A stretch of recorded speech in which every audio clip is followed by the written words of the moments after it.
بسم اللہ الرحمن الرحیم۔ السلام علیکم دوستو، دنیا بھر کی خبروں میں آج آپ سنیں گے، لیکن اس سے پہلے اگر ہو سکے تو لائک اور سبسکرائب کا بٹن ضرور دبا لیں۔ شکریہ۔ امریکی صدارتی انتخابات میں صدر ٹرمپ کی کامیابی پر پاکستان تحریک انصاف کے رہنما زلفی بخاری نے عمران خان کی جانب سے ٹرمپ کو مبارکباد دے دی۔ زلفی بخاری کا کہنا تھا کہ یہ عظیم فتح بڑی مشکلات اور رکاوٹوں کا سامنا کرتے ہوئے حاصل کی گئی یہ کامیابی حقیقی تبدیلی اور معاشی استحکام کے لیے ایک واضح آواز ہے۔ زلفی بخاری کا کہنا تھا کہ مستقبل کو دیکھتے ہوئے یہ بڑے امکانات کا دور ہے، ہمیں امید ہے کہ یہ نیا باب عالمی مسائل کے حل کی سمت میں فیصلہ کن اقدامات کا مشاہدہ کرے گا۔ زلفی بخاری کا کہنا تھا کہ جمہوریت کی کامیابی دیکھ کر باقی سب کو بھی امید ملتی ہے۔ دوستو، یاد رہے کہ امریکی صدر کے انتخاب کے لیے تمام 50 ریاستوں میں ہونے والی پولنگ کے نتائج کے مطابق سابق صدر یعنی موجودہ صدر بھی ٹرمپ نے انتخابی معرکہ جیت لیا ہے۔ امریکی صدارتی انتخاب میں 538 میں سے اب تک ٹرمپ نے 279 اور کاملا ہیرس نے 223 الیکٹورل ووٹ حاصل کیے۔ اپنے خطاب میں صدر ٹرمپ کا کہنا تھا کہ امریکی شہریوں نے انہیں غیر معمولی مینڈیٹ سے نوازا ہے اور اب ان کا اگلا دور امریکہ کا سنہری دور ہوگا، جس میں وہ اپنے ملک کو پھر سے عظیم بنائیں گے۔ سن 2016 میں دوستو، امریکہ کی صدارت کے لیے پہلی بار امیدوار بننے سے کہیں پہلے ٹرمپ کا شمار ملک کے مشہور اور رنگین ارب پتیوں میں ہوتا تھا۔ ایک زمانے میں ان کے امریکہ کے صدر بن جانے کو ایک ایسی بات سمجھا جاتا تھا جس پر یقین کرنا مشکل ہو، لیکن اب 78 سالہ ٹرمپ نے دوسری بار امریکہ کا صدر بننے کا اعلان کیا ہے۔ جب ٹرمپ 2016 میں پہلی بار صدارتی انتخاب لڑ رہے تھے تو ان کے امیدوار بننے کے بارے میں بہت سے سوالات تھے اور ان کی کامیابی کے بارے میں شبہات کی بہت سی وجوہات بھی تھیں۔ ان کی متنازع انتخابی مہم میں تارکین وطن پر سختی سب سے اہم مسئلہ تھا۔ اس کے علاوہ ان کی بطور ایک مشہور شخصیت زندگی بھی سوالوں میں گری ہوئی تھی، لیکن انہوں نے دوستو تمام پیش گوئیوں کو غلط ثابت کیا۔ ریپبلکن پارٹی کے صدارتی امیدوار بننے کی دوڑ میں بے باک مہم کی مدد سے تجربہ کار سیاستدانوں کو بچھاڑ دیا اور پھر ایک قدم آگے بڑھ کر انہوں نے ہیلری کلنٹن کے خلاف صدارتی انتخاب بھی جیت لیا۔ ان کا پہلا صدارتی دور تنازعات سے بھرپور رہا، جس کے باوجود انہوں نے حیران کن طریقے سے سیاسی میدان میں واپسی اختیار کی۔ ٹرمپ کا اپنے بہن بھائیوں میں چوتھا نمبر تھا۔ بے پناہ خاندانی دولت کے باوجود انہوں نے اپنے والد کی کمپنیوں میں چھوٹی موٹی ملازمتیں کیں، اور جب ٹرمپ 13 سال کے تھے تو ان کے والد کو ان کے کمرے میں ایک چاقو ملا تو انہوں نے فوراً ان کی اصلاح کے لیے انہیں ملٹری اسکول روانہ کر دیا۔ ٹرمپ بیس بال ٹیم کے کپتان کی حیثیت سے اچھے کھلاڑی ثابت ہوئے اور لیکن ملٹری اکیڈمی میں وہ قریبی دوست بنانے میں ناکام رہے۔ جائیداد کی تعمیر اور خرید و فروخت کے کاروبار میں قدم رکھنے کے بارے میں سابق صدر ٹرمپ کا کہنا ہے کہ انہوں نے اپنے والد سے $10 لاکھ قرض لے کر کاروبار شروع کیا اور بعد میں وہ خود ان کے کاروبار میں شامل ہو گئے۔ ان کے والد رہائشی عمارتوں کی تعمیر کا کاروبار کرتے تھے۔ ٹرمپ نے نیو یارک میں اپنے والد کے غیر منقولہ جائیداد کے کاروبار میں اضافہ کیا اور پھر 1971 میں اس کمپنی کی باغ ڈور سنبھالی اور اس کا نام ٹرمپ آرگنائزیشن رکھ دیا۔ اس کے بعد دوستو وہ اپنے خاندانی نام پر ہی ایک ایک کر کے عمارتیں تعمیر کرتے رہے۔ Trump palace, Trump world tower, Trump international hotel and tower, یہ فہرست طویل ہے اور آج ممبئی، استنبول اور فلپائن میں بھی ٹرمپ ٹاور موجود ہیں۔ انہوں نے تفریح کی دنیا میں بھی قدم رکھا اور یہاں بھی اپنی سلطنت قائم کی۔ 1996 سے 2015 تک وہ مس یونیورس مقابلوں کے مالک تھے۔ اس کے علاوہ وہ miss U S A, miss 10 USA جیسے مقابلے حسن کے منتظم بھی تھے۔ ٹرمپ نے بہت ساری کتابیں بھی لکھی ہیں اور ان کا اپنا برانڈ بھی ہے جو ٹائی سے لے کر پانی کی بوتلوں تک ہر چیز کا کاروبار کرتا ہے۔ ٹرمپ کے کل اثاثوں کی مالیت $4 ارب ہے۔ صدر ٹرمپ نے 3 مرتبہ شادی کی، تاہم ان کی سب سے مشہور اہلیہ ایوانا تھی جو کہ ایک چیک ماڈل اور ایتھلیٹ تھی، اور ٹرمپ کے لیے 1990 ان کی اہلیہ سے بہت ہی مہنگی طلاق پر ختم ہوا۔ عدالتی مقدمے کے دوران جو اخباروں کی شہ سرخیوں کی زینت بنا رہا، ٹرمپ کی سابقہ اہلیہ نے گھریلو تشدد کے الزامات بھی عائد کیے۔ سن 1993 میں ٹرمپ نے اداکارہ مارلا سے شادی کی۔ ان کی ایک بیٹی ٹفنی ہے اور یہ شادی بھی 1999 میں طلاق پر ختم ہو گئی۔ تب ٹرمپ نے اپنی موجودہ اہلیہ میلانیا سے 2005 میں شادی کی اور ان کا ایک بیٹا بھی ہے۔ سن 1980 میں نشر ہونے والے ایک انٹرویو میں 34 سالہ ٹرمپ کہتے ہیں کہ سیاست اوچھی زندگی ہے اور یہ کہ زیادہ باصلاحیت لوگ کاروباری دنیا کا رخ کرتے ہیں۔ تاہم 1987 میں ٹرمپ صدارتی امیدوار بننے کے بارے میں سوچنے لگے تھے اور پھر سن 2012 میں ریپبلکن پارٹی کے امیدوار کی حیثیت سے بھی انہوں نے الیکشن میں حصہ لینے کا سوچا۔ جون 2015 میں ٹرمپ نے باضابطہ طور پر وائٹ ہاؤس تک پہنچنے کی کوشش کا آغاز کر دیا اور اعلان کیا کہ امریکی خواب مر چکا ہے، تاہم انہوں نے وعدہ کیا کہ وہ اس خواب کو دوبارہ زندہ کر سکتے ہیں۔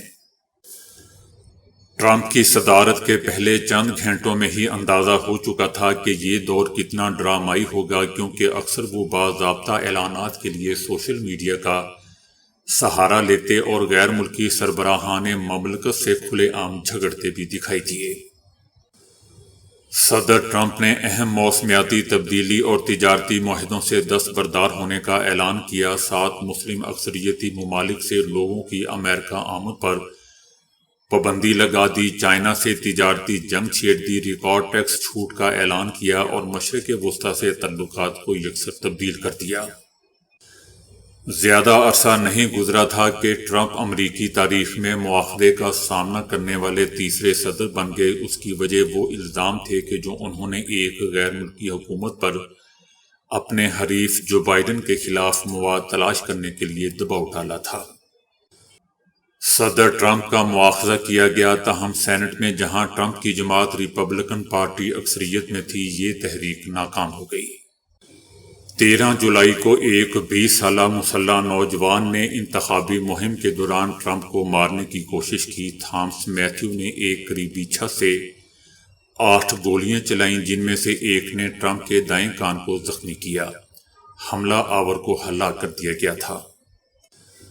تاریخی اعتبار سے کم مقبول صدر جو بائیڈن سے ٹرمپ کا سامنا ہونا تھا، لیکن وہ الیکشن سے دستبردار ہو گئے، جس کے بعد ان کی جماعت نے نائب کاملا ہیرس کو نامزد کیا، اور کل کے صدارتی انتخاب کے نتائج ظاہر ہو چکے ہیں اور ٹرمپ صدر بن چکے ہیں۔ امریکی صدارتی الیکشن میں ٹرمپ کی کامیابی کے بعد فلسطینی مزاحمتی تنظیم حماس نے اپنے پہلے رد عمل دے دیا ہے۔ حماس کا کہنا ہے کہ ٹرمپ کو ان کے بیانات کے حساب سے جانچا جائے گا، کیونکہ انہوں نے کہا تھا کہ وہ بطور امریکی صدر غزہ جنگ کو صرف چند گھنٹوں میں ہی روک دیں گے۔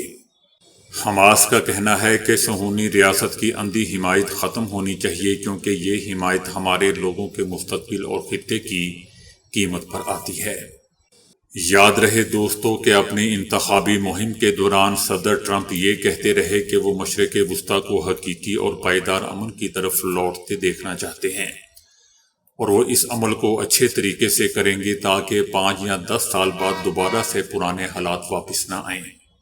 صدر ٹرمپ نے یہ بھی کہا تھا کہ وہ نئی جنگیں شروع کرنے کی بجائے جنگوں کو ہی ختم کریں گے۔ بھارتی سپریم کورٹ نے اتر پردیش میں مدارس پر پابندی کا فیصلہ کل عدم قرار دے دیا ہے۔ عدالت نے الہ آباد ہائی کورٹ کا مدارس پر پابندی کا فیصلہ کل عدم قرار دیتے ہوئے اتر پردیش میں 25,000 مدارس کو بحال کر دیا ہے۔ اس سال مارچ میں ہائی کورٹ نے مدرسہ ایکٹ کو غیر آئینی قرار دیتے ہوئے اسے سیکولرزم کے اصولوں کے خلاف بتایا تھا اور مدارس کے طلباء کو روایتی اسکولوں میں منتقل کرنے کی ہدایت دی تھی۔ دوستو، یاد رہے کہ بھارتی ریاست اتر پردیش کی 24 کروڑ آبادی میں 5واں حصہ مسلمانوں کا ہے۔ 25,000 مدارس میں 27 لاکھ طلباء زیر تعلیم ہیں۔ وزیر دفاع خواجہ آصف نے دعویٰ کیا ہے کہ پاکستان تحریک انصاف پارٹی کے بانی عمران خان کو بیرون ملک بھجوانے کی کوشش کر رہی ہے۔ یہ بھی آپشن ٹرائی کی جا رہی ہے۔ پی ٹی آئی والے خود بیرونی طاقتوں سے کہہ رہے ہیں کہ پاکستان پر دباؤ ڈالیں تاکہ عمران خان کو رہا کر کے بیرون ملک بھیجا جائے۔ ان کا کہنا تھا کہ بعض ملک عمران خان کو لینے کو تیار بھی ہیں۔ ایک سوال کے جواب میں خواجہ آصف کا کہنا تھا کہ ملک کا نام نہیں بتاؤں گا۔ صہیونی قیدیوں کے لواحقین نے ایک بار پھر تل ابیب کی سڑکیں بند کر کے اپنے احتجاج کے دوران نیتن یاہو کابینہ سے مطالبہ کیا ہے کہ وہ حماس کے ساتھ قیدیوں کے تبادلے کا سمجھوتا کرے۔ حملوں میں اضافے کے ساتھ صہیونیوں کی جانب سے نیتن یاہو کے خلاف مظاہروں میں بھی دوستوں شدت آ رہی ہے۔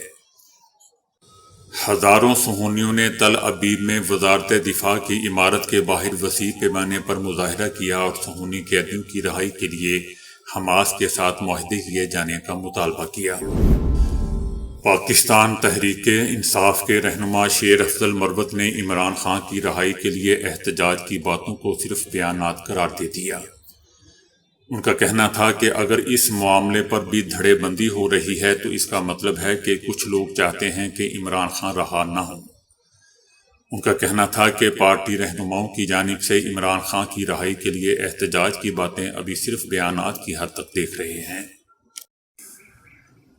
ہوائی جہاز میں سفر کے دوران آپ کو کون سے مشروب کبھی نہیں پینے چاہیے؟ ایک امریکی ایئر ہوسٹس نے اس حوالے سے مسافروں کو مفید مشورہ دیا ہے۔ ایئر ہوسٹس نے ایک ٹک ٹاک ویڈیو میں بتایا ہے کہ دوران پرواز مسافروں کو کبھی بھی چائے اور کافی آرڈر نہیں کرنی چاہیے۔ 30 سالہ ایئر ہوسٹس کا کہنا تھا کہ فضائی سفر کے دوران آپ کو کوئی بھی ایسا مشروب نہیں پینا چاہیے جو کین یا بوتل میں نہ ہو، کیونکہ باقی ہر طرح کے مشروبات میں پانی استعمال ہوتا ہے اور جہازوں کے ٹینکوں میں موجود پانی صحت کے لیے انتہائی مضر ہوتا ہے۔ یہ ٹینک شاذ و نادر ہی صاف کیے جاتے ہیں، چنانچہ جب ان سے چائے اور کافی وغیرہ بنا کر مسافروں کو دی جاتی ہے تو وہ کسی طور پینے کے قابل نہیں ہوتی۔ ہم عملے کے لوگ جہاز میں شاید ہی کبھی چائے یا کافی پیتے ہیں، کیونکہ ہم جانتے ہیں کہ ان میں جو پانی استعمال ہوتا ہے وہ کتنا گندا ہوتا ہے۔ غذا انسان کی بنیادی ضروریات میں سے ایک ہے اور وہ اس کے بغیر زندہ رہ بھی نہیں سکتا، اور صحت بخش غذا ہی اسے تندرست اور توانا بناتی ہے۔ مگر بھارت میں ایک لڑکی ایسی بھی ہے جو گزشتہ 25 سال سے ٹھوس غذا کھائے بغیر پانی اور دودھ پر زندہ ہے۔ بھارتی دارالحکومت نئی دہلی کے قریبی علاقے سونی پت سے تعلق رکھنے والی 25 سالہ منجو کو پیدائشی طور پر ایکیلزیا نام کی ایک بیماری لاحق ہے، جس کی وجہ سے وہ ٹھوس غذا نگلنے سے قاصر ہے۔ طبی ماہرین کے مطابق ایکیلزیا نامی مرض کے شکار مریض کی خوراک کی نالی بند ہونے کے باعث کوئی ٹھوس چیز معدے تک نہیں پہنچ سکتی۔ یہ بیماری زندگی کے کسی بھی حصے میں لاحق ہو سکتی ہے اور یہ آہستہ آہستہ پھیلتی ہے۔ اس کا کوئی مؤثر علاج آج تک سامنے نہیں آ سکا۔ ماہرین کے مطابق اس بیماری کی وجہ اب تک معلوم نہیں ہو سکی، لیکن اسے انفیکشن کے ساتھ منسلک کیا جاتا ہے۔ منجو روزانہ 5 لیٹر دودھ بطور خوراک استعمال کرتی ہے۔ اس کے علاوہ پھلوں کے جوس اور چائے بھی پی سکتی ہے۔ لڑکی کے والدین کا کہنا ہے کہ ان کی بیٹی بالکل تندرست ہے، البتہ معدہ فطری طور پر ٹھوس غذا کا تقاضا کرتا ہے، جس کے باعث اسے بھوک کی شکایت ہمیشہ رہتی ہے۔ منجو کی خوراک کی نالی کا بند منہ سرجری کے ذریعے کھولا جا سکتا ہے، تاہم اس کے والدین سرجری کے بھاری اخراجات اٹھانے کی استطاعت نہیں رکھتے، کیونکہ علاج کے لیے ایک اچھی خاصی رقم درکار ہے۔ تو دوستو، ابھی کے لیے اتنا ہی۔ ویڈیو کو لائک اور شیئر کرنے کا بہت بہت شکریہ۔